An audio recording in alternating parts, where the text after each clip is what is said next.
Golden Hour Adventure Time, featuring everyday people doing extraordinary things. From the peaks of victory to the valleys of defeat, these are their stories. Now, from the back of the pack, your hosts, Justin and Robbie. Welcome to Golden Hour Adventures. Today, we have an awesome guest. He's not our norm that we would normally have on, in saying that he is, in our eyes, a professional. So he may not think of himself as a professional, but I think he's a professional. Robbie thinks he's a professional. He's got documentaries. I mean, let's be honest. That's a professional, right?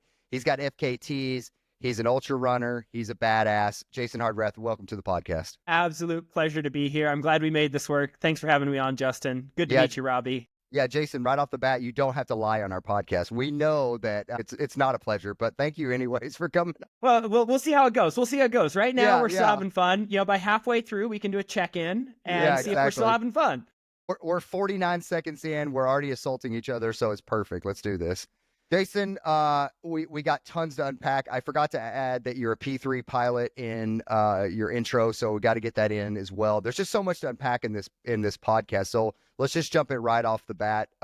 You mentioned you're a teacher. I know you're a runner. You have FKTs. How do you make time for all of this? I just don't have a life otherwise. That's the secret. You just wake up, you go run around with little kids, and then you go run around on your own, and then you go to bed and you wake up and you do it again the next day. Yeah, no, I mean, I was always the kid who couldn't sit still. ADHD, annoying kid. I'm always doing impulsive stuff, always getting up and disrupting class or church or whatever. And so instead of learning to sit down and shut up, I just kept doing it bigger and louder. Nice. And so here I am. Nice. Now, what grade do you teach? I'm an elementary PE teacher, so kindergarten through sixth grade. Nice. Yeah, it's sort of like when you play the video games where the zombie waves come and you're like barely hanging on, reloading, and the next wave comes rolling in and there's so many of them. That's what elementary PE is like. You do 10 rotations a day and they're coming in full energy, and as you're going through the day, you're just getting knocked down a little bit and a little bit. By the last group, you're just like forcing the smile, like, yeah, I'm so excited, guys.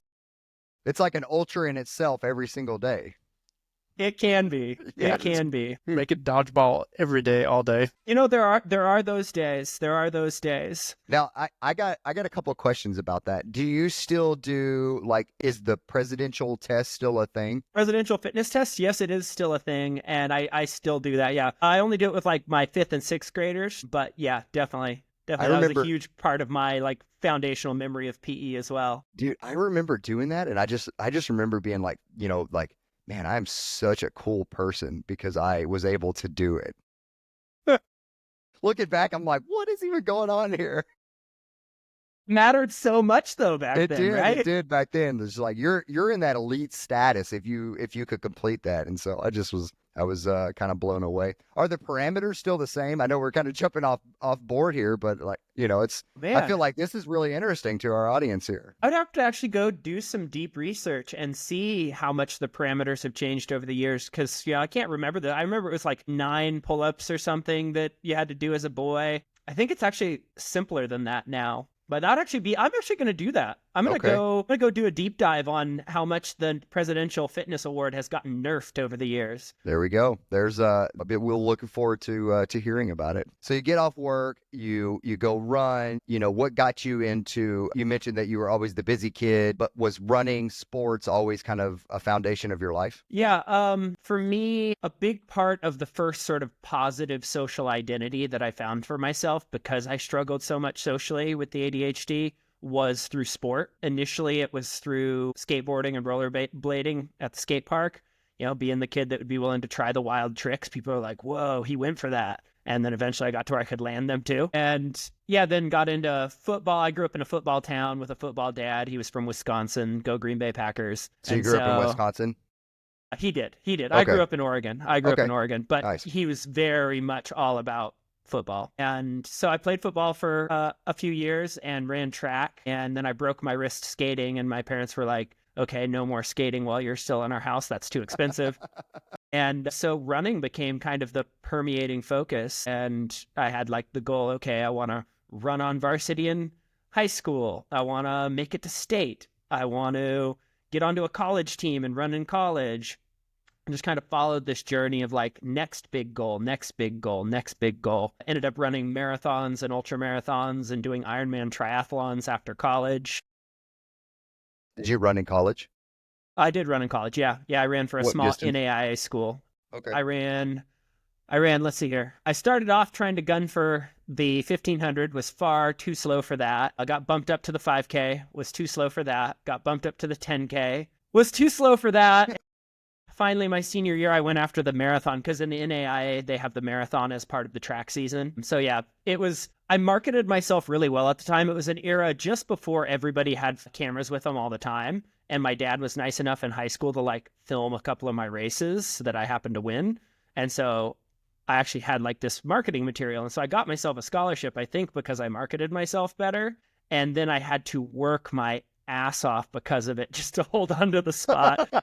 Be times we'd be doing hill repeats and the coach would be like, all right, heart rate check, search, 121 coach, Snell, 129 coach, Beeson, 134, Hardrath, 178 coach. Don't worry about it. Let's go. Just absolutely getting it handed to me. It was a fiery crucible that I earned through my own cunning and guile.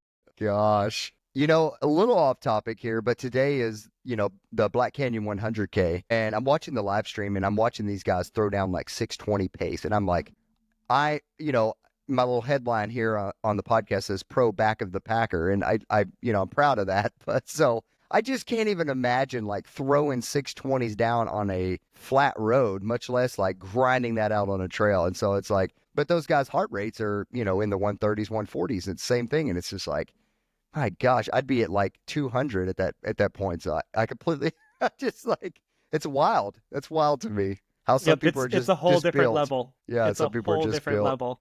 So how did that go when you finally moved up into that? Bumped up to the marathon. I only had one crack. The nature of like being new to it and how short the track season is and the qualifying window. I only had one crack at it. And of course, being young and a male full of testosterone, I went out way too fast. My first mile of my first ever marathon was a 6:08. Nice. And I'm not one of those guys. Nice. So I held on to it and kept it together, keeping in like that low to mid sixes range for like 10 miles. And then the wheels just absolutely came off the bus. Love and it. I was like getting dizzy and vomiting and cramping up and everything just went sideways and out the window. And I crawled my way to the finish line. And I think I came away with a 3:20 that day. Jeez. Still okay. Very respectable. But not the qualifying mark by any means. No, definitely not. But yeah, it was a learning lesson. Yeah. To not let the euphoria and the adrenaline get to you on the line where you go off in a way that you're like, you think, as a young person where you've run a lot of shorter, faster races with a lot of guts, you can get trapped in that idea of like, well, maybe it's possible. It's not. Yeah. Running a 5K at 90%, 95%. That's going to be over very fast, but running a marathon at that, it's, you're going to get caught quick. So once you graduated, you said you went into ultras. Like, was that just the next natural step you did, or did you just chase the marathons for a little bit, or how did that transition happen? Well, when I graduated college, I biked across the U.S. Of course. Kind of. That's up, right? I signed up for this little off-road triathlon, and I'd not really done any biking in my adult life or really since BMXing as a kid. And so I was like, okay, I'm going to do this Xterra off-road triathlon. If I'm going to buy a mountain bike, I might as well buy a road bike too. I don't know why my brain thinks that way, but it's like, if you're going to do one thing, you might as well try both. So I ended up hating mountain biking because I went over the bars like 4 times because I'm just, 20-year-old Jason is just far too aggressive, far too all in. I'm just like trying to pass people through rock gardens and shit and just like sending it over the bars in the middle of this race. And I'm like, I've never even practiced mountain biking before. Why did I think I could do that?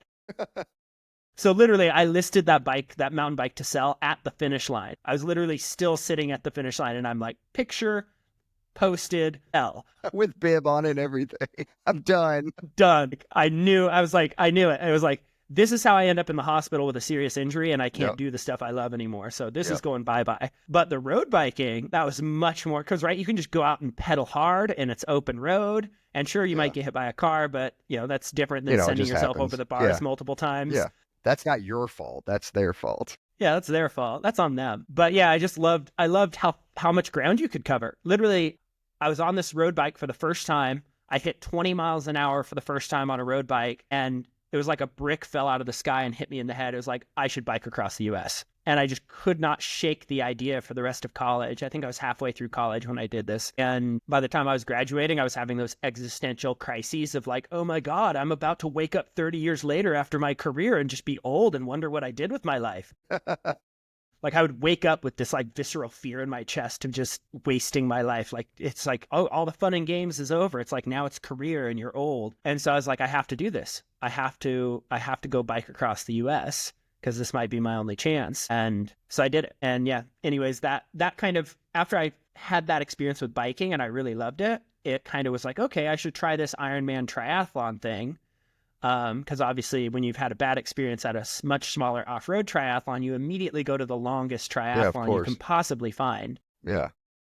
That's the only reasonable thing to do, especially when you could hardly swim the distance of that shorter triathlon you did. So I like to create hard situations for myself, but that also opened the door to, it's like, well, if I'm doing these long triathlons, I probably need to do longer running races to be better prepared for it. And that opened the door to the whole ultra world. And well, here we are. Going back to the run across America, the ride across America, was there a support crew that followed you, or did you just kind of have it like mapped out? Like, I'm going to run this many, I keep saying ride this many miles per day, stay here. How does the logistics of that work? Oh yeah, mapped out a route ahead of time, a northern tier route that went like Highway 12, Highway 2, all the way across, so up there near Canada for a lot of it, and then wrapped around the Great Lakes and finished out basically just across the Hudson from New York, New York. And originally it was going to be 3 of us all just biking, 2 college friends all biking. It was myself and a friend and his wife, and then she got really sick and ended up in the hospital like 2 weeks prior, and so she's like, could I please still come along and drive a car for you guys? I'm like, of course you can, because that means I don't have to haul gear on my bike. Yeah, like, yeah, let's do this. Let's light bike across the US. Heck yeah. I would imagine And that cut days off of your, if not maybe weeks off of your time. Yeah, no, it definitely made it so much easier and so much faster to just be able to ride as if it was, a casual ride with the club instead of with all your panniers and camping gear and food and stuff. Yeah. Yeah, definitely made it a cool experience. Well, how many miles a day were you guys knocking out? I think the biggest day, I had one day that I did 110, and there was a short day where we did like 16, and I think we had 7 days. I think it was 50 days total, 43 days of riding. Yeah, 7 days of goofing off. Yeah, so then we had some off days where we're just like, hey, this is a cool place. Let's hang out here for a day. Yeah, that's cool.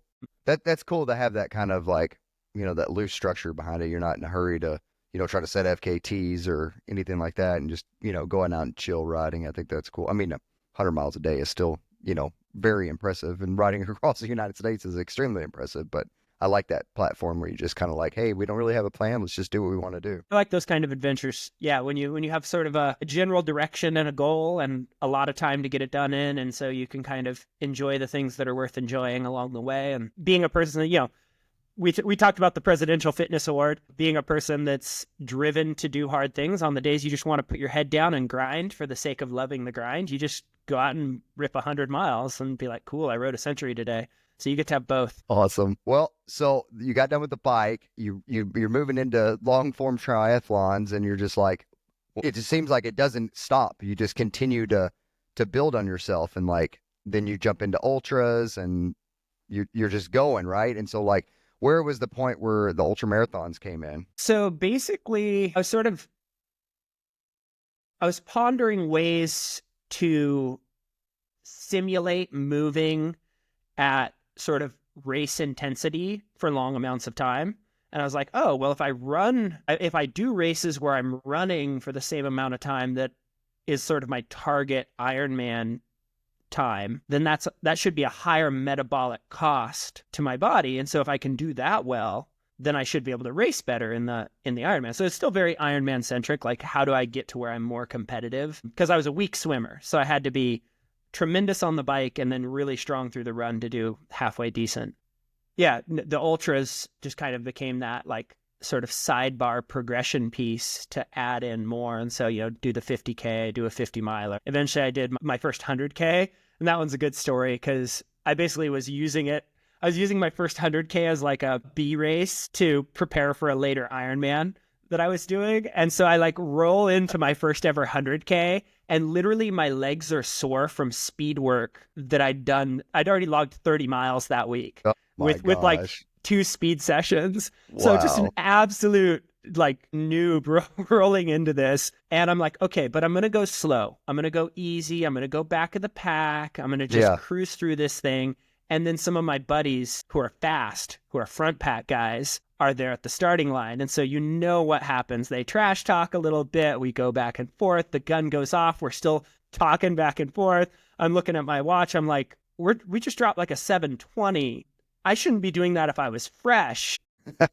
And so by mile 11 of this thing, I'm like getting woozy, and we're going up this grind of a climb. It was the Columbia Gorge 100K. So just like lots of steep, punchy climbs for like 2 and 3 miles and stuff. And we're on like the 3rd climb of the thing and 11 miles in, and my vision literally starts narrowing as I'm like trying to grind up this thing. And I'm like, oh, no. And I like flop down onto the ground, and the vision widens back out. And immediately I start getting like muscle cramps. I'm like, I've blown it. Like, this race is over. I'm 11 miles in. I'm nauseous. I'm dizzy. My vision just narrowed.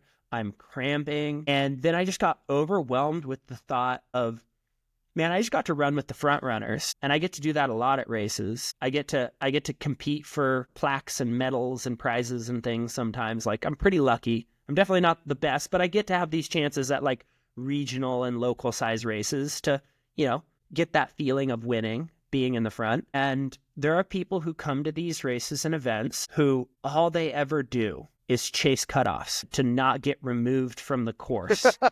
And so I just got overwhelmed that it's like, no, there are 2 ways off this course. Well, 3 ways off this course. 1, I go out the finish line. 2, they pull me at a cutoff because I don't make it. Or 3, medically, they remove me from the course because I'm so outside of myself that they're like, we can't let you go. And I'm like, all right, those are the options. There's no, I feel terrible. My tummy's icky. My legs are cramping. I get to quit. And so, people always sort of talk about how you go through the valley of the shadow of death and you come back out and you feel better and you get to like puke and rally or whatever.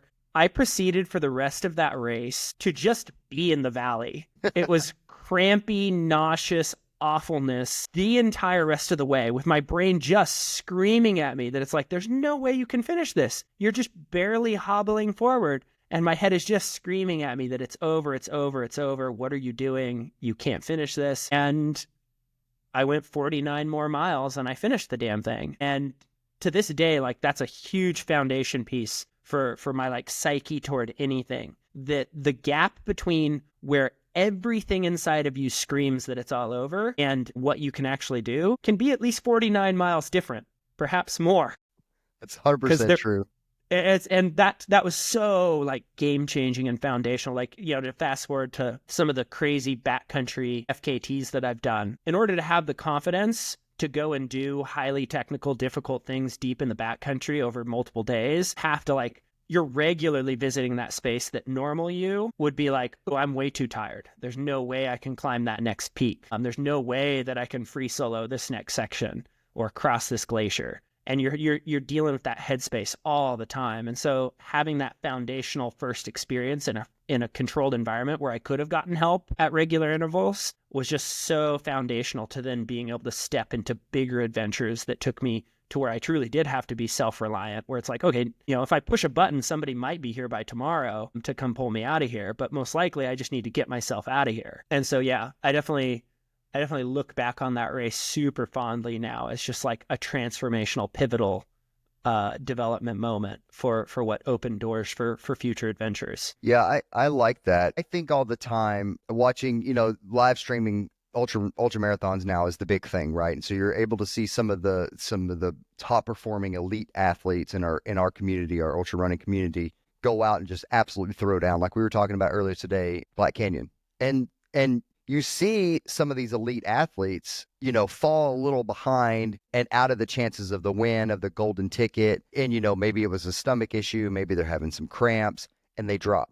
And I'm like, I get it. Live to race another day. I understand that, you know, these are professional athletes. That's their way of life. But at the same time, to me, it's just like, what are you learning? How are you building that resilience to be able to be in a bind and come out of it if you're, you know, when the situation gets hard, you're giving up. And so I really appreciate you saying that, because I say it all the time. And, you know, somebody who is a professional athlete that is regularly in the pain cave that talks about it all the time is Courtney DeWalter. She talks about going in there and just like, you know, building a living room and a bedroom and like adding an entire house inside of your own pain cave. And it's like, you know, I 100% agree. You're in that pain cave. You're cramping, you're throwing up, but you can, I don't know how many years ago that was, but you're continuously falling back onto that memory of like, I did that. I can do this. I can make it through this. I do that all the time. I've been maybe not that similar situation, but I've had some terrible moments. Robbie was there for one of them. It was also 100K where I don't know. What do you think, Robbie? 58 miles of it were in extreme pain. Yeah. But we made it through, you know, and so it was like... You made it through. Well, yeah, you helped for sure. But, you know, it's like you can fall back on those situations and you're like, I did that. Probably shouldn't have. I probably should have, for my sake of my feet, should have pulled out. But that's another story in itself. But you look back on those situations and you're like, man, I just did that thing. It was extremely hard. And I was able to kind of close it out in my mind, not really think about it, focus on the race, get through it. And now this little task that comes up that is stressing people out, I'm like, yeah, whatever, man, we'll get through it. It's no issue. So it's a phrase they like to toss around now, Misogi, from ancient Japanese culture, to go out and purposely do something once a year that's so radically outside of your normal degree of difficulty that it recalibrates your sense of self and sense of difficulty for the rest of the year. I totally believe in that. I think that's a powerful, and I don't think, right, it doesn't, I think, right, you can get a little out of tune with things over a long period of time, but even just having one or two of those foundational experiences in your background that you can call upon as, you know, cookies in the cookie jar, to use a Gogginsism, where you can like reach back and be like, ooh, I've been through worse, and I've conducted myself well, and I've been proud of how I handled more difficult situations than this. And it just recalibrates you. Yeah, stuff that happens at work with students, a student being defiant or this or that. Like, to me, I'm just like, yeah, cool. Is anybody dying? Yeah, it's like, no biggie. Yeah, there's no carnage here. Let's march forward. Like, I can still bring the intensity and I can still care about the situation, but on the inside, I'm doing it from a place of, I've held my friends' lives in my hands, 2 days into the backcountry. This is not that big of a deal. Yeah. We're going to handle it. We're going to move forward. We're going to learn from it. We're going to, this is what's going to happen right now. And then we're going to talk about it like this in an hour. And then we're going to talk about it like this in a day. It's like being able to hold these complex things in regular day life as it's just another stepping stone versus it being like, whoa, this is a big deal. Yeah. I think it's powerful. I think it's powerful all throughout our lives to pursue, I like to think of them as frontier adventures. And, even if you're running a controlled race, if it takes you to places in your experience with yourself that you've never had to go, then that's a frontier adventure. That's you taking something you have at least, right? You have to have some amount of an order or a structure or a system or a plan, but you're taking that thing that you understand and you're going, here's a level I'm going to go apply it to that I'm not sure if it still works. I'm not sure if my model is complete enough to render a reality to me that proves true, or if it'll all come tumbling apart. And so you're like, in essence, like reality testing. You're finding out, like, is this idea, this model I have in my head, one that tests out true? And I don't know, to me, that's what makes all the difference. That's where all the growth comes from as a human being. Is being able to say, okay, yeah, I've got this down, and I could just keep running, right? I could just keep running 5Ks. At one point I had 5Ks dialed for me. Like, go out the first mile at this pace, the second mile's a little bit less at this pace, bring home the final mile at this pace. It was just lights and clockwork, baby. And the difference in my time was how fast my kick was that day. You could just keep doing that same thing, where it's just regimented and structured and you've got it down. Or you can go, okay, this is the part I've got down. Let's go throw that into something bigger and see what I can learn from it. I don't know. That's the thing that draws me forward in life. And I think from having worked with young people and having worked with other athletes and other adventurers, taken people, I've been a mountain guide, I've taken people up mountains. I think carrying ourselves through those frontier adventures and inviting other people into their own frontier adventures is one of the most important parts of human life that, yeah, my hot take is that's one of the things that's essential to live a good human life, is to regularly have these adventures that take us to our edges. For sure. For You sure. know, I think I always go back to like the hunter and gathering days, right? We didn't know what the day brought for us. We had to go get food. We had to go get water to survive. And those things happened, right? Those weird days turned into surviving no matter what. And we had those days. And now we don't have to have those days. And the people that go seek those days, you know, are the ones that are still growing. You know, other people can find growth in other ways, but, you know, for us crazy endurance people, that's how we find ourselves. I think, just speaking for myself, life would be totally different if I didn't have those. I don't know where I'd be, but I know it'd be totally different. And it's something that, you know, I wish more people would strive for, not endurance related, but just to go out and do hard shit. It doesn't matter what it is. There's so much growth there. And it doesn't have to be physical either. I mean, it could be mentally, it could be anything, right? We're just kind of losing that as a society these days, is getting soft. Yeah. I mean, I agree. It's something that it permeates my teaching and how I conduct my classroom. I frequently, on an even weekly basis, will have these encounters with challenge that I sort of invite the students into, whether it's something as simple as what they call the Bring Sally Up push-up challenge, where you play the song Bring Sally Up, and throughout the whole song they sing Bring Sally Down, Bring Sally Up. And so when you're down, you're like holding this hovering push-up at 90 degrees off the ground. And then when it says up, you get this brief instant, because if you ever have listened to that song, there's a lot more time where you're just holding it down than you are up. It's like a short second up and then you're back down and holding it at 90. And so we all go through this and fail. Like even I've never succeeded at getting through the whole thing. Or going out to the track, and I'll tell them, all right, you can walk the corners, jog the straight stretches, and then I'll start jogging the entire time. And inevitably students will ask, can I just jog with you the whole time? And I get to have these conversations about, hey, nobody asked you to do this extra. Like, you chose to do this yourself. You've asked to do the extra work. And in my life, that choice has made all the difference. And just like creating situations where they can be invited into accepting challenge as something that can be enjoyable and something that can be fulfilling, something that, yeah, is difficult in the moment, but worth it, and creates this feeling and this euphoria and this sense of pride over what you've done and how you've conducted yourself that you don't get when you just settle in and do the bare minimum. And I think that's one of the things that I think encounters with adventure draw out of us, is we start asking the question, how much can I do? How can I maximize this? Like, what's the prepared for this race can I be? How competitive in this race can I be?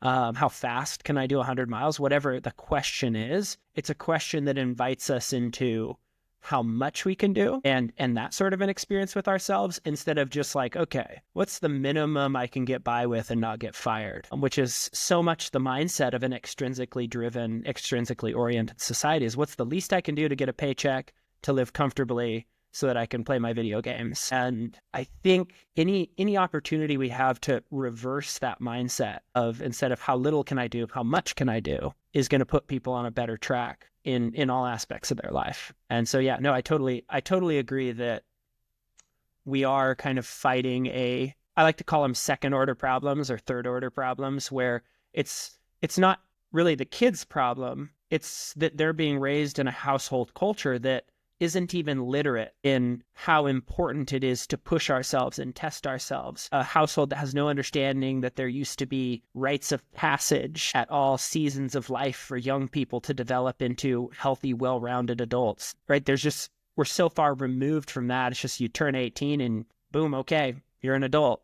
It's like, well, what does that even mean? What does that even look like? What is my shared cultural memory of, like, a common sense of what it means to be a well-functioning adult? What sort of burden or responsibility should I be taking on? What does it look like to behave intellectually and as a citizen, as an adult versus a child? And it's just like there's no strong map anymore. And I think those are all things we're wrestling with, and that I think frontier adventures allow us right? That's one of the reasons I'm a physical educator instead of a mathematics teacher or an English teacher. I got recommended to me by mentors like, oh, get more than one endorsement because you want to be sure you can get a job. And I bumped into enough teachers that were like depressed who were teaching the thing they didn't want to teach because they got 2 endorsements. That I'm like, no. I'm only going to be a physical educator because that's what I'm passionate about. And to me, physical education, sport, the challenges we can invite people into through it, the frequency of meaningful life experiences you can create through, like, I'll have them play games that are high stress games, high pace, high stress. Almost always someone will get agitated. And I do that on purpose because I know the environment I've created and I know how I'll handle it. And I know, the sort of the safety parameters, like nobody's going to get seriously hurt or cause any serious problems, but 2 people might get on the edge of a fight. And it's like, okay, cool. We just had a rich emotional experience because we cared. We were invested and stuff was happening and it was happening fast. And we got overwhelmed. And then this person did this thing. Like, let's unpack that. Let's talk about how to handle that next time. Because guess what? Life is going to do this to you. And like getting to get into that stuff, to me, like you can create these experiences that in normal life, for you to have the same emotional intensity, it would have to be bad, like life-threatening, like somebody's dying, something horrible's happened, somebody is physically assaulting you. Like to have the same sort of learning experience, to be in the state, right? And that's something that I think is really important that gets overlooked.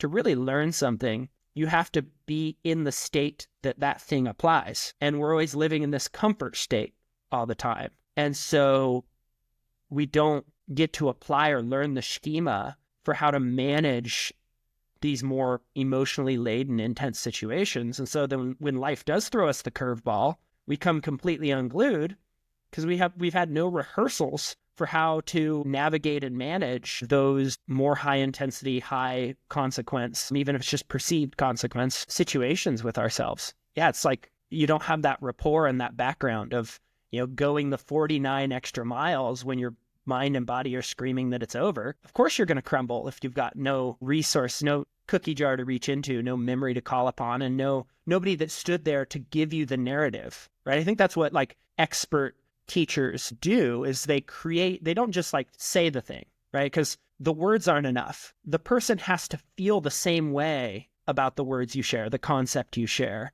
in order for it to be useful. They can't just have the words. They have to have the feelings and emotions and connections to it. And so an expert teacher or mentor creates the situation that evokes the experience. I think of like kayakers who they can send a kid down an extremely intense rapid that they know is very safe, relatively very safe, very easy to rescue if this kid rolls over and pops out. But to the kid, like, oh my gosh, I'm about to do this death-defying, harrowing thing. And it's just like melting their mind. And they get to go have this experience that to them is just absolutely death-defying. The experts know it's under control, but that's not what they tell the kid. It's like, no, you're going to go do this thing and it's serious and it's real. And you need to do these things right to give yourself as good odds as possible. And then the kid in this framework gets to go manage and execute in this sort of higher intensity state. And I think those sorts of things are just so valuable. Yeah, to it just hand to people. builds a lot of confidence too. I mean, to be able to call back on it's huge.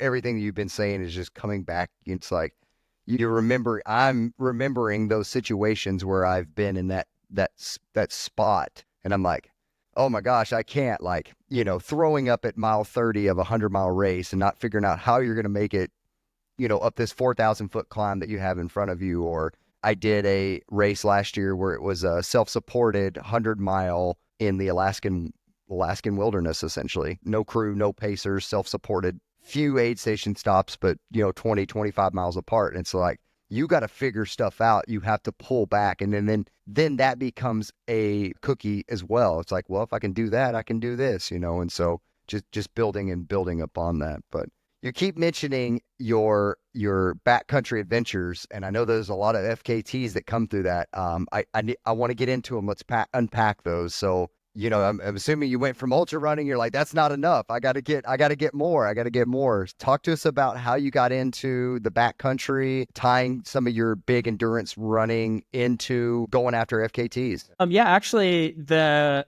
The pivot point was an acute one. 2014 rolling into 2015, I was just at this peak. I thought I was like, oh yeah, 2015, I'm on a whole new level. I had a tremendous training winter. I think like February of that year. No, I don't think. I know. I have the logs. I logged over 100 training hours in February of 2015. I'm like, this is it. I'm going to Kona this year. Gonna go race with the big dogs on the Big Island. And then in May of 2015, I went out a car window in a rollover accident and shredded my ACL and LCL in my right knee, broke 9 ribs, collapsed a lung, broke my shoulder in 2 places, put a bunch of contusions in internal organs. All in all, like super lucky. Should have died. You know, doctor said like, if I'd been in typical American shape, I might have suffocated on the side of the road. And so, yeah, went from I'm going to Kona to I can't get my own drink of water. And that was a pretty radical, hard shift. And one of the first doctors I had when I brought up my love for running and just chasing all this physical stuff and triathlon, he's like, oh yeah, you're probably going to let that part of your life go. And just like, I'd never known a version of, right? I think back all the way back to middle school Jason wanting to break a 6-minute mile. And it's like, this is the only guy I've known is the guy that's expressing himself and chasing things in these physical domains, painting himself into reality. Like, this is the medium I paint with. And I just remember like, as the doctor, he like said that and then walked out of the room and I was just left there kind of sitting alone and just being like, at first that deep sinking feeling. And then that followed with this sort of spirit of defiance where it's like, no, you don't know me. You don't know what I'm willing, right? I brought up those fiery crucible years of surviving being on a college team because I'd gotten myself on a college team and just how many repeats I ran on the edge of vomiting with these guys who were way faster and more talented than me and just hanging on because it's like, I'm not going to lose this. I'm not going to lose this scholarship. Like this was the dream. So now I'm going to do the work. Like calling upon again, those cookies in the cookie jar is like, no. And this, right. There was some amount of reality to the goals I had. It's like, okay, I've damaged my lungs. I've damaged my knee. I might not ever run a Boston qualifier again. I might not ever be able to qualify for Kona. Like there may be physical limitations, but here's the agreement I'm making with myself. I'm not going to relent until I get back to some version of what I love. And that was like the promise I kind of made. That was the way the phrase came to my mind as I was sitting there in that hospital room. It's like, okay, we're going all in, no matter how much it hurts, no matter how uncomfortable the rehab is, whatever it takes, like I'm going to get back to some version of what I love. And so at first, after getting the knee repaired, I couldn't really run. That was one of the slowest things to come back because I had terrible range of motion in that knee. So I just kind of like hobble, but I started hiking and because you can kind of walk up and down steep hills, you kind of keep a little bit of a bend to your knees anyways. Yeah. No doctor would recommend me doing it, but this is me just going rogue out here. It's like, well, okay, here we go. I also like the first day they released me from the hospital, I was like, well, is it going to really do anything bad to my broken ribs if I go swim? And the doctor's like, well, it's going to be really painful. I was like, yeah, but is it going to cause any problems? No, I guess not. So I go to the pool and like swim 3 miles just straight out of the hospital with one of those like rubber booties over the like surgery site and all that. And I could literally feel the ribs crackling on the broken side as I pulled with the arm on that side. It's just like, it's just pain. It's just pain. Like, let's go. But anyways, the hiking. So hills led to bigger hills and led to mountains and then bigger mountains. And then pretty soon I was going up and down mountains that had technical summit blocks. It's like, okay, I guess I need to be a rock climber now. So I joined the local climbing gym. And I get to go through this whole process of the quote that I love to like summarize that season of life with is be brave enough to suck at something new. And I go into this climbing gym after years of purposely neglecting any sort of upper body work to be as light as possible for triathlon and biking and running. And literally these 9-year-olds are climbing routes that I can't climb and just absolutely sucking. And being used to like performing at a high level at most things I do and not being able to do stuff that kids could do. Was kind of like, okay, this is hard. Like, I kind of want to immediately withdraw and quit because it's really easy to be super judgmental of myself, but stuck with it. I was like, just enjoy the play, suspend judgment, stick with it long enough to see where this goes. And I can still remember the first day that someone came in and I actually successfully climbed a route and they went, whoa, that was cool. How'd you do that? I'm like, oh, they actually think I know what I'm doing. I guess this is a cool moment. Somebody actually thinks I did something right. Cool. And yeah, anyways, so I do all this skill building, and I mentioned being a mountain guide over this course of time. I like become a mountain guide on Mount Shasta, and finally the running starts to come back to a degree where it's like, oh, cool, I can go out and run 7, 8, 10 miles, and my knee doesn't turn into a grapefruit immediately. And I was like, okay, well, let's start blending this together. Let's go out and like mix a day of like hitting some technical peaks and running in between them and see how many I can go do on a weekend and then tell my students the story to inspire them. And that's when I discovered FKTs. And it was like, oh, this is the community for what I'm already kind of trying to go do. Let's go down this rabbit hole, however far it goes. And so that led to the whole journey to get 100 FKTs, which ended up becoming a documentary that I did with Athletic Brewing. Because it was like, okay, this is what I love chasing anyways. And that was the agreement, right? Get back to some version of what I love. This is what I love doing. And why would I not want to create 100 memories of doing what I love doing? And so that was like the rationale behind like, why would I go for 100? Is I just want to go chase these cool, incredible things in the outdoors. And I want to do as much of it and as many of them as I possibly can. And so, yeah, chase down that rabbit hole pretty hard, some might say. Well, we can't unpack all 100. I don't think we have the time to do that. But I would like to go through a few of them, and I want to go through some ones where maybe you wouldn't normally talk about. And so let's unpack a few of them. Robbie, I'll let you think of one while I talk about one. But what is one FKT where you had to really pull from that cookie jar? One that was like, I may not make this, or one that maybe you failed on a first attempt and you had to go back and do again, something like that. Two of them come to mind. The first one was the Rainier Infinity Loop. That one was like a quantum leap for me. It's where you climb up and over the top of Rainier, you circle back around on the Wonderland Trail, you climb up and over it again, and then you circle the other half of the Wonderland Trail, essentially drawing a figure 8 or an infinity loop with the summit of the mountain at the center. And what's the mileage on that?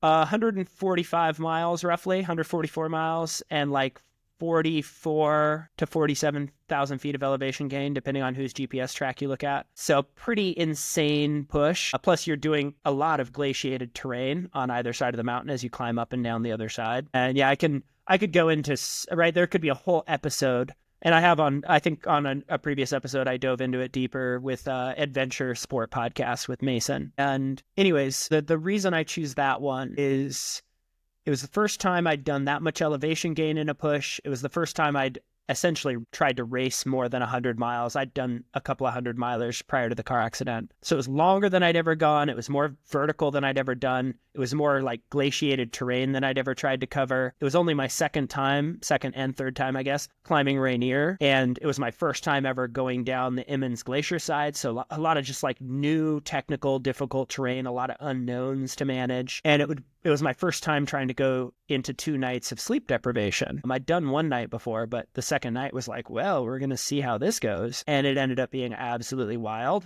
You know, the first night of sleep deprivation, you rarely, at least in my experience, you rarely get hallucinations. The second night, you absolutely start to get hallucinations. It can get pretty wild. But you can't leave us on a limb like that. I feel like you got to give us some kind of nugget on what kind of hallucinations you had. So the way they tend to go for me, the other story I'll tell will tell you the time it was more than this. Okay.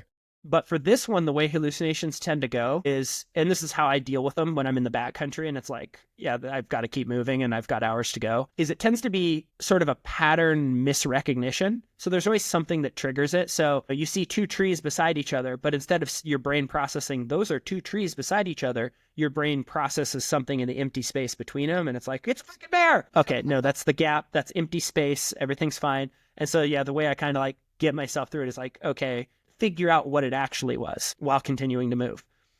And anyways, had multiple iterations where it's just like, see a bear, see a moose, see whatever in these like gaps between trees or the grass or whatever. At one point I was finally like, you know, when you've been driving too long and your head starts to like rock back and you're like, okay, time to get off the road. Having that, but while trying to march at like fastest ascent pace while marching up a climb, and you're just like nodding off on your trekking poles for like a second and almost falling to the ground and being like, whoa, I didn't realize that could happen. It's like, it makes sense when I'm driving with the heater on and I'm all comfortable, but you can actually fall asleep while trying to march. Crazy. They call it the death Just all march. these like all these yeah, the death march. Literally, if you take a tumble off the side of some of those climbs. Yeah, just all these like breakthrough moments with that one.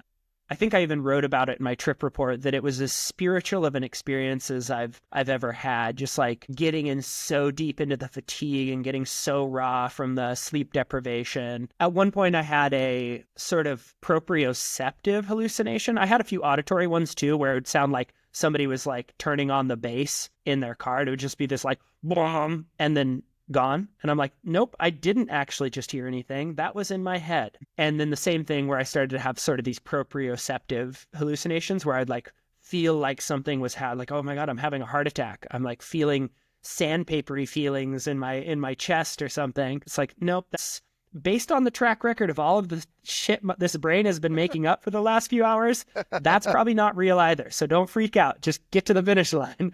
So yeah, it was just like wild stuff like that. And yeah, it was just a really groundbreaking experience for me to be, again, have that like experience and wherewithal to kind of know what was possible for future adventures. I always say, if it wasn't for the Rainier Infinity Loop, I never would have done the Washington Boulders, Washington's 100 Tallest Peaks in 50 days.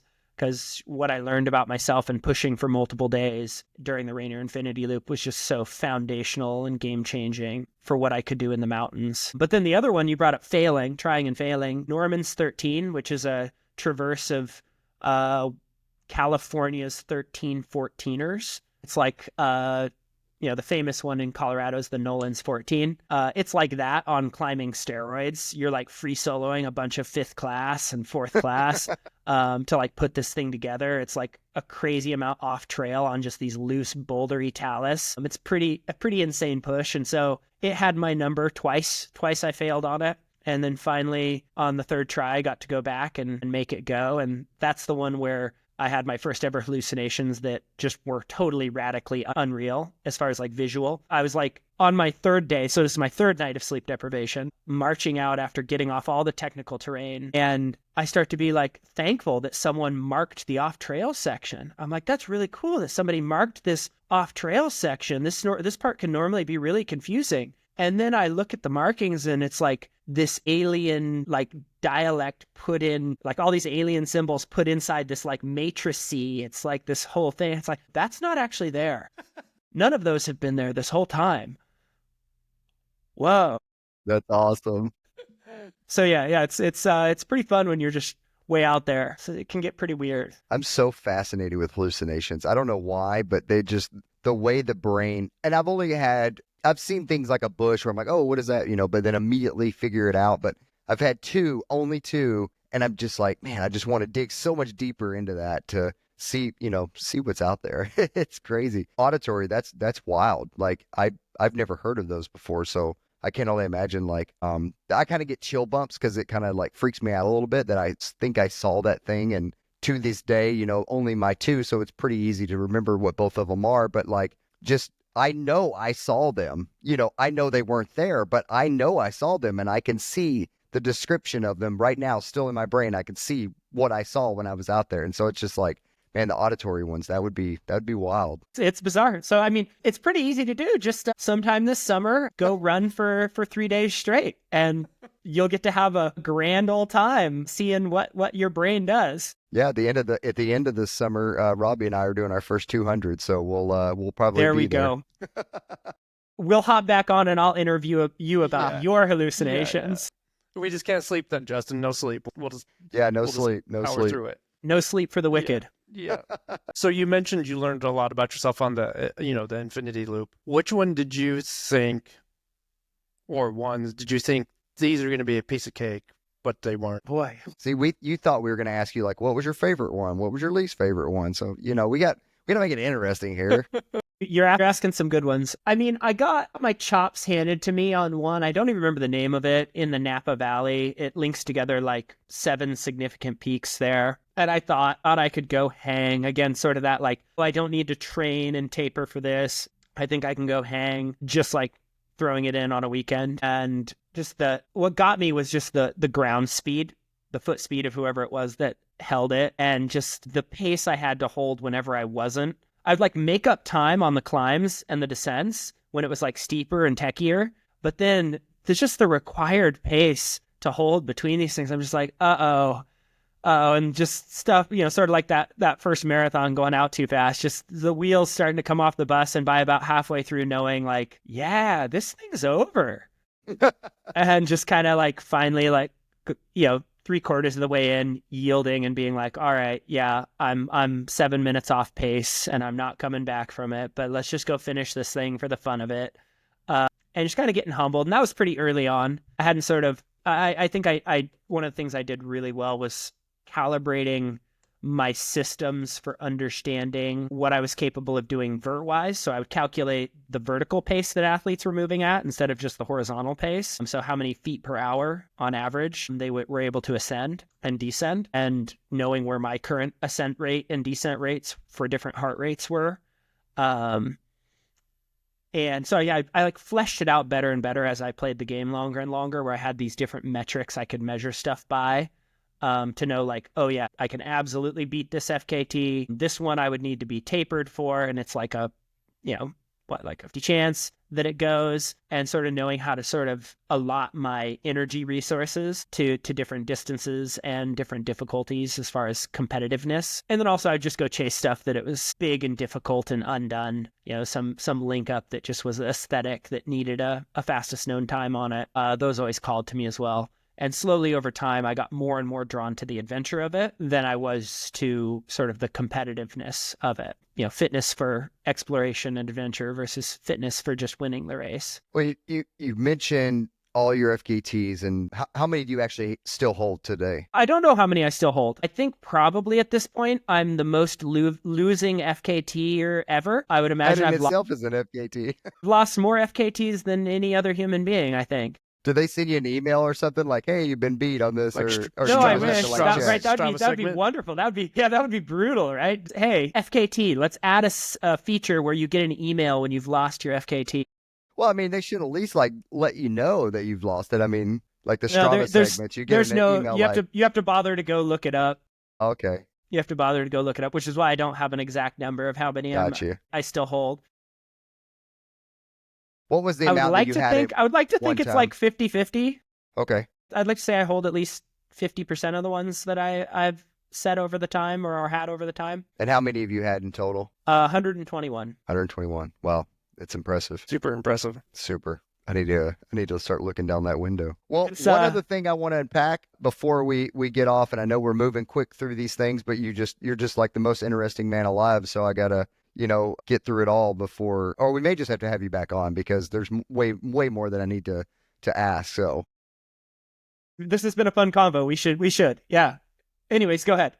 Being a P3 pilot. I mean, I don't even know what that is. I just see it on your Instagram. I mean, I have an idea, but like, where did that come from? Yeah. So basically, I just recorded an episode with Dirtbag Diaries that hasn't come out yet. It'll come out sometime soon, talking about athletes and long COVID and some of the impacts we've seen and my own experience with it. And yeah, so I had this thing happen where I ended up catching COVID 4 different times, and each time it just left me. It was like a notch, like it just couldn't bounce back all the way. And by the time 2023 rolled around, I did the Rocky Mountain Slam, which is not the one in the ultra running world. It's one in the mountain world, where you do the Colorado 14ers list, you do the Wyoming 13ers list, and the Montana 12ers list. So 3 different peak lists across 3 different states, a total of 122 peaks. And just the whole time I'm doing it, it's as if somebody's gutted my transmission and I only have first and second gear.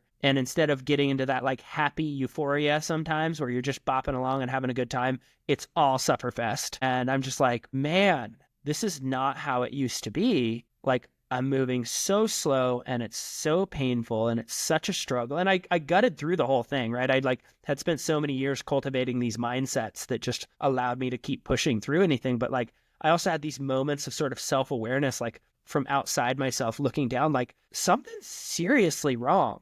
This is not how my mountain experiences used to be. And that finally was the thing that nudged me over the edge to really sort of embrace like some serious stuff was going on in my body. So yeah, that led to kind of a difficult time, like spiraling, kind of being lost in the fog, this liminal space, so to speak, because I was the FKT guy. You know, people were like, oh yeah, he's the king of FKTs and this and that. And there was this whole image and identity, and everybody was always asking, what's your next big thing? Like what's next on the list? Always expecting some huge peak list or some crazy infinity loop or, you know, whatever it was. And I'm like, I have to let all that go.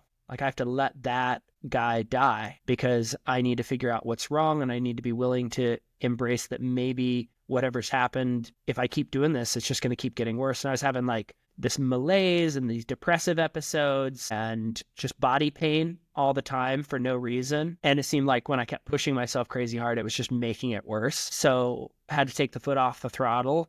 And yeah, it was like looking back, I was in like a really dark place for a lot of reasons, right? The loss of identity, whatever the issues were caused by the long COVID itself. So it's like all these different things sort of stacked together, not having a clear purpose or goal. And one of my buddies took up paragliding. I'm actually one of sort of my mentees, Nathan Longhurst. Like when I did the Washington Bulgers, he joined me for 60. It was originally just going to be 1 or 2 peaks, and it ended up that he stayed for 65 of them. He was 21 years old, and he became the youngest finisher of that list, and then went on to just do crazy things. Like I can remember he talked with me back then, like, I didn't even know this was possible to just get up and do this like day after day. Like, this is so cool. And then he went on to go set the FKT for the Sierra Peak list, which is 247 peaks across the Sierras in California. And now he's over in New Zealand doing this insane climb and fly project on New Zealand's 100 greatest peaks. He's 81 peaks in, I think, right now. And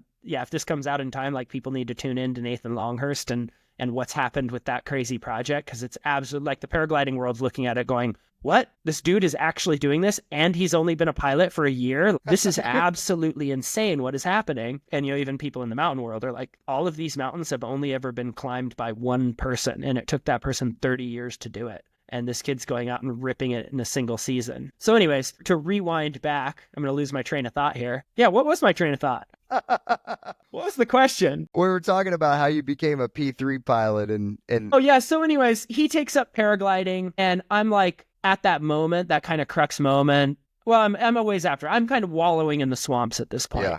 I'm kind of wallowing in the swamps, and it's just like I can't work out, and I'm in pain, and I'm depressed all the time. And I'd seen a paragliding, an X Alps, which is kind of like the Super Bowl of paragliding, of like hike and fly. I'd seen an X Alps video back in like 2016, and I'm like, oh, someday when my knees start hurting on the downhill, I'll take up paragliding. That seems rad. And seeing him take it up and remembering how it's like, oh, I made a promise to younger me that, you know, this isn't exactly my knees hurting. This is like my whole body hurting. But I guess same. So it's like, fuck it. Let's do it. I'm pivoting. I'm going to take up a completely new sport and give myself permission to learn something that's not endurance-based. Every other thing was always sort of physical and endurance-based. Piloting is a little bit physical, but a lot of it is just like skill. And so it's like, all right, I'm going to make this pivot. And yeah, it's been really rewarding. I just sort of brought, you know, I mentioned all the mindsets that I'd cultivated and, you know, sort of ways of measuring skill development within like the rock climbing, because I did a lot of free soloing in my FKTs. It's like, how can I make at least somewhat safe and calculated decisions around a high risk activity, high consequence at least activity? And so I brought that to bear as I like dove into the paragliding world. And so, yeah, the P3 pilot license is a intermediate level. And most people fly for a few years before they move up to that. And P2 is your beginning license. Like, okay, you can put a wing above you, but you're still pretty much a learner. You're just allowed to go fly off some stuff on your own. And I went from P2 to P3 in 95 days. So just like pedal to the floor, let's go. That's awesome. I think in that window, I flew off Mount Hood and flew off Mount McLaughlin. So started to kind of blend in some of this mountain stuff and flying stuff in some what I consider like beginner level. A lot of people are like, what? Like, to fly off one of those would be the highlight, the peak of hike and fly. And I'm like, all right, that's me starting to dip my toe in. Those are the stepping stones. We'll see what comes next. So yeah, that's the P3 license on my paragliding. I'm excited to see what sort of crazy stuff I can get up to by sort of mixing moving in the mountains and this whole free flight thing. Now, do you think you can turn some of your, like, go after some FKTs that are just like climbing peaks, and then you can paraglide down? Is that an allowed in some of those, So there's this whole kind of new movement. I mean, hike and fly has always been a part of paragliding. There's always been some portion of the paragliding community that's like, oh, let's go hike and fly instead of just cross-country flying, which is where you just catch thermals and you don't walk up anything. You get driven up and then you fly for hours. Maybe you fly 100 miles just catching thermals. But the hike and fly people, it's more like what if people were to watch a Red Bull X Alps video. It's like some of the times on the ground, some of the times flying. Well, there's the Speedmo movement, which is all about using smaller wings with the purpose of like climb fast, descend quickly. And that's kind of what Nathan's doing over in New Zealand. He's doing it all with a small wing and using this smaller, lighter wing that's easier to launch from complicated places to then also fly and land in complicated places. That like he's used it to clear like ice fields and all of that on glaciers so that he doesn't have to go through these like life-threatening spots. He can just kind of like fly from one peak over and land above it on the glacier and then ascend the rest of the mountain. So it's like using it as a tool that's a part of the experience of interacting with the terrain instead of just like, oh, I'm going to launch and fly over 100 kilometers of the terrain and then land at a designated landing spot. It's like, no, I'm flying to interact, but to do it more efficiently and more safely.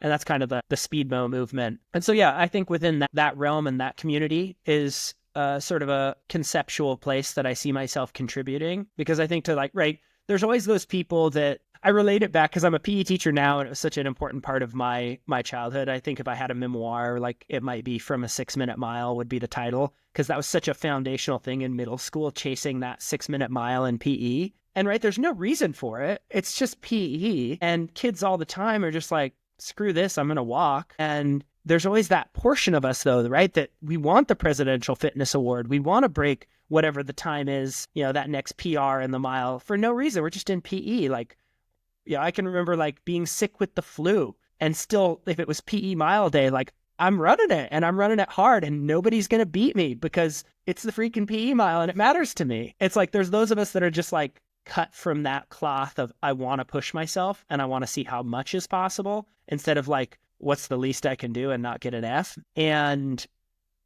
I think for those types of people, this kind of, how can I move in the mountains using multiple skill sets as efficiently and beautifully as possible, I think it is an expression that, yeah, it adds a whole new layer of what's possible. And I'm really drawn to that and I'm intrigued by that.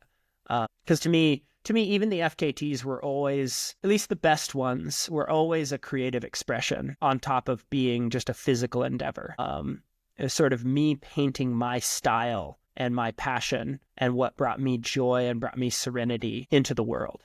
And so this feels like a fresh brush, if you will. Nice. Well, I like that for you. That's cool. It's, sometimes something happens where they're not allowed or they can't go back into the support or the sport that they have been doing. And it's just like they've made that their whole identity. And now what's next when you're not allowed to do that anymore because of X, Y, and Z. And so I think that's really important, is going out and finding something that supports your new habits, supports whatever keeps you driving along, keeps you moving. And you've done that multiple times, through your wreck and having to, go into hiking and then climbing and then, all of a sudden molding all of them together when you can run again. And just the overarching of your resilience is huge. And I definitely applaud you for that. So I'm going to ask you some quick fire questions that I know I really want to know. And I think maybe Robbie does too. And I'm sure some of the listeners want to know, but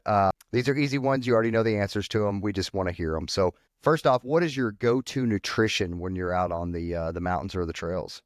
So to me, it's threefold. It's whatever the current flavor of gel or drink mix that is suiting my fancy, right? The typical stuff, right? Typical fare, what all of us have. But then I have to have something crunchy, very frequently Fritos. For me, it's like that texture difference, right? It's like I don't want to shift from just sweet and salty, like flavor-wise. I want a shift in texture from just like gooey or chewy to crunchy. So that's very important for me. And then I also want that savory thing. So like beef jerky, whatever it might be. And I know that the Fritos and the beef jerky, they're mostly there for psychological boost. I'm aware of that. But right, we use food to celebrate stuff all the time in like daily life. So why would we remove that experience from our day just because we're running all day that day? It seems like it might be more important to celebrate, like, oh yeah, when I get up to that pass, I'm having some Fritos.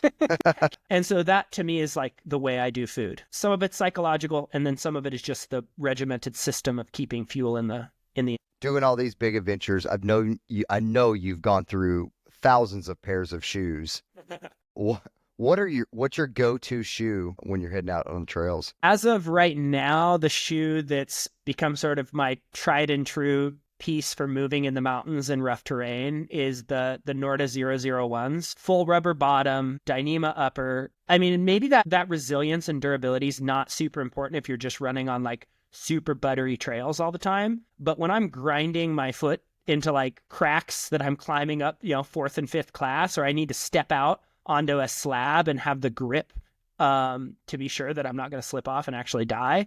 And I want that all to be the same shoe so that I'm not stopping and switching shoes all the time, but also a pair of shoes it has the cushion. I can run, 100 miles or whatever, over the course of however long it takes. Like, to me, that's just become the go-to shoe for the style of stuff that I love doing. And I've put hundreds of miles on pairs of them and not ever torn a hole in an upper, which to me is mind-boggling, because I pulled a pair of like Hoka Speed Goats out of the box brand new to do an adventure once.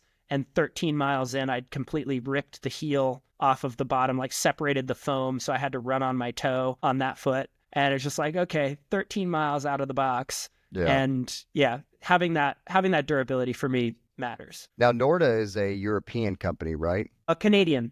Canadian. Okay. All right. I was going to say something, but it makes no sense now.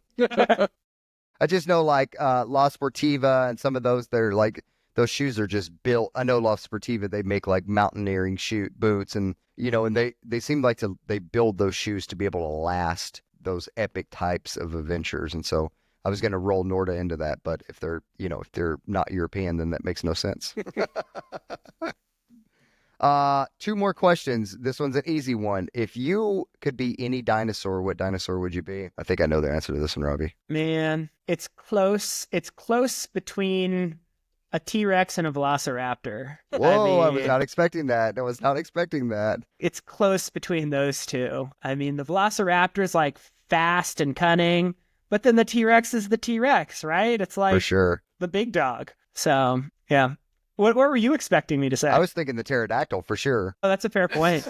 I think a lot of our guests that we've had on that we've asked this question to, most of the guests we have on are trail and ultra runners, and for some reason they all go to the pterodactyl. They just get up in the mountains and want to fly, I guess. So maybe it's because I already get to fly. I'm not stuck on it anymore. Yeah, you're already doing it. I'm living that childhood dream. I'm flying. You are a pterodactyl. That's awesome. All right, this next one is kind of an interesting one, but it's funny. So there is a bin with 1,000 grapes in them. Each grape is worth $5,000. So you eat one grape, you get $5,000. There's 1,000 grapes in the bin. One grape is deadly poisonous. How many grapes are you eating and why? How many grapes am I eating? And you said they're $5,000 a piece? $1,000 a piece is what you get when you eat one. One's poisonous. Let's just be super practical here, and let's just say eat enough to buy myself a modest house and then call it good. Okay. You live on the West Coast, so I can't imagine what modest is for you. I'm going to be eating a few grapes. Yeah, you're eating a few grapes. Good luck. May the odds be ever in your favor. Well, Jason, thank you so much for coming on, man. This has been an absolute blast. I feel like we just hit the surface of the things that you've done. We'll give you a little bit of time here to shout out whoever you want to shout out. Please mention your not your podcast, I'm sorry. Please mention your YouTube videos, your documentaries. Where can people find you on Instagram, whatever socials you're on? The floor is yours. No, I appreciate that. I got to shout out Athletic Brewing, sipping on one of them this whole time as we're having this episode. They helped me make that. Hey, you got it too. They helped me make that documentary, Journey to 100, my first doc. Huge thanks to Bill for helping make that a reality. And it's just I'm a PE teacher and a health teacher.